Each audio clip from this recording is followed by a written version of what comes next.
Oh bukan, nggak ada handphone ngeblank itu, salah. Apa? Jadi kita memberi satu postingan, nanti saat dia membaca, di situ ada konten kita yang langsung nembak untuk melemahkan saja. Lebih mudah mereport akun porno. Apabila yang tidak menyebarkan pornografi atau segalanya seks segala macam sampai di opini yang menyesatkan ulama, itu tidak pernah kita take down akunnya. Dia akan aman selama-lamanya. Karena saya bukan bagian pengambil link akun. Ada penyelektifnya, saya bukan bagian itu. Ada nanti rekan-rekan dari tim sniper tadi sesuai, diselektif. Mereka yang semuanya bekerja, ketika link masuk saya ikutin. Walaupun saya itu kayak akan ikut. Baru kita tarik, kita kejar. Ya seperti yang tadi dijelaskan persis, sama aja itu. Sniper, sniper itu untuk membuat satu briling yang benar-benar. Jadi sebelum dia masuk ke sniper, ada namanya tim penyusup sniper. Tim penyusup ini akan menyikapi dari setiap berita dari A sampai Z. Kalau ini mengandung unsur hoax dan ujaran kebencian, itu kita sikat. Sampai dengan pornografi ya, pokoknya yang X lah ya.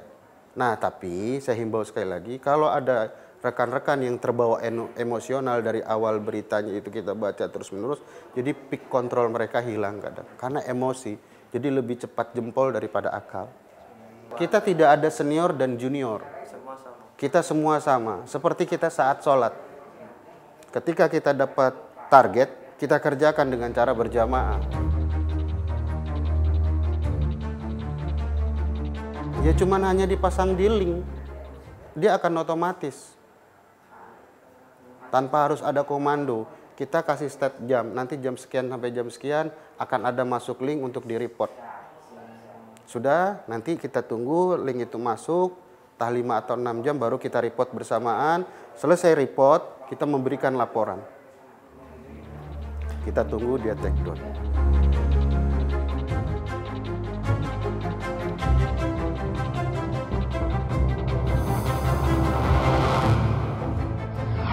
Mas Ismail, ya. Saya ingin melihat data setelah beberapa orang ditangkap MCA. Apakah komunikasi atau tweet soal MCA ini berkurang jumlahnya? Kita akan lihat grafisnya ya. Ini adalah data setelah penangkapan beberapa orang MCA. Apa yang terjadi di sosial media, Twitter, Mas Ismail? Ini menarik, ini pas hari H penangkapan tanggal 27. Hari H ya? Hari H, 26, 27. Ya, 26 ditangkap, tapi booming pembicaraan itu tanggal 27. Betul. Di data saya tanggal 26 masih aman damai, Pak. Okay. Tanggal 26 itu mereka yang pro MCA masih berdiskusi bagaimana membuat Facebook khusus umat Islam di Indonesia. Oh, berencana untuk membuat Facebook? Iya, bagus di situ kan untuk mewakili karena banyak diblokir dan seterusnya. Kemudian yang kontra MCA, mereka melakukan profiling untuk menjatuhkan beberapa tokoh MCA. Biasa itu ditemuin. Nah, pas hari H tanggal 27 yang saya lihat itu, harusnya ini kan yang MCA itu kan kecil harusnya, karena mereka takut, malu, tokoh-tokohnya itu udah tangkap, tapi ternyata enggak. Ini lebih kecil, tapi masih cukup besar di situ. Dan ini adalah mereka yang pro pemerintah. Dan di sini ada yang menarik di sini. Di dalam pro pemerintah itu ada akun Mustafa Nahra. Saya tuh memonitor beberapa isu. Akun ini jarang muncul. Kadang muncul pada saat-saat tertentu. Dan ini adalah saat yang spesial saya kira buat mereka. Karena dia muncul. Ini akun ini punya siapa? Akun ini aslinya adalah akun punya netizen Tova yang orang MCA. Somehow, terus kenapa ada di situ? Nah yang menarik, pernah ini diretas. Akunnya diretas, akun Twitternya. Kemudian diambil.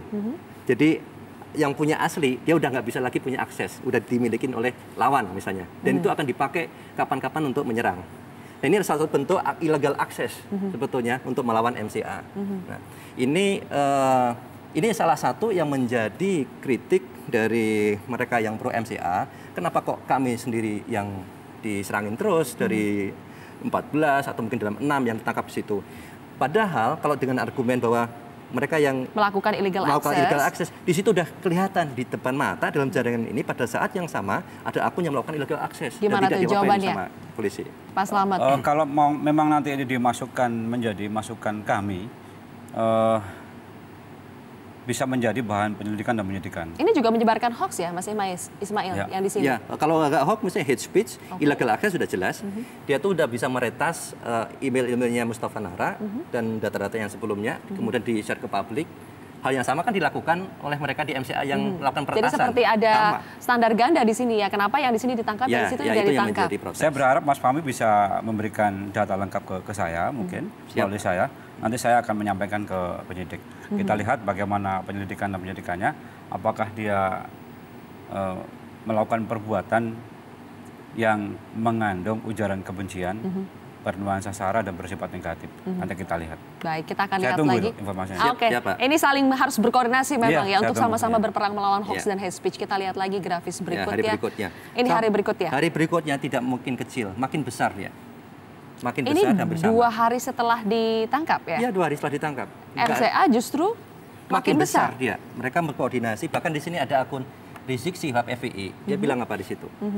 Bukannya publik anggota MCA itu makin takut, malah dibilang, wahai anggota MCA, jangan takut, terus aja perang cyber.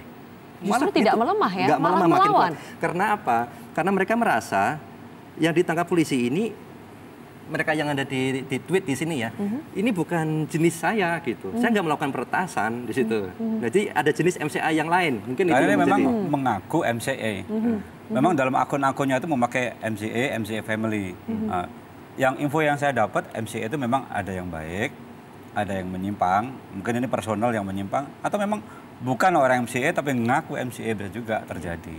Jadi sebetulnya untuk mengidentifikasi siapa yang MCA, siapa yang bukan, siapa yang mengaku dan siapa yang sebetulnya itu memang sulit atau bagaimana, Emang Pak? sulit. Tapi dari sisi pembuktian, akun itu bernama MCA, MCA Family. Nah, itu. Jadi bagaimana Pak kalau melihat data sekarang ya, ternyata setelah dilakukan penangkapan pun ini tidak melemah. Ujaran-ujaran atau hoax-hoax yang disebarkan oleh MCA justru ini kalau dilihat semakin membesar. Ya, tentu mereka nggak terima. MCA yang benar nggak terima. Kok ini ada MCA lain yang mengaku MCA atau MCA sempalan atau abal-abal, kok malah membuat hoax dan sebagainya. Padahal menurut Mas Fahmi dan teman-teman yang ada di ormas lain, bahwa saya tuh melakukan kegiatan yang baik, mengajak kebaikan. Nah ini kok seperti ini. Nah, memang mereka mengaku dan akunnya memang menggunakan MCA Family. Mas Ismail, kalau dilihat ini tidak mengecil, apakah berarti memang goal untuk memerangi hoax itu belum tercapai? Karena buktinya setelah katanya beberapa orang yang selama ini menyebarkan hoax ditangkap, tetapi ternyata masih saja ada sebesar ini. Mungkin saya koreksi dikit. Ini bukan gambaran bahwa ini hoax ya. Ini hanya percakapan saja. Sama juga bukan berarti ini hoax semua. Ini hanya perang narasi di situ. Belum konten ya. Belum konten. Kita belum bahas konten, tapi mereka saling protes. Nah, cuma ini kritik saya ke MCA nih.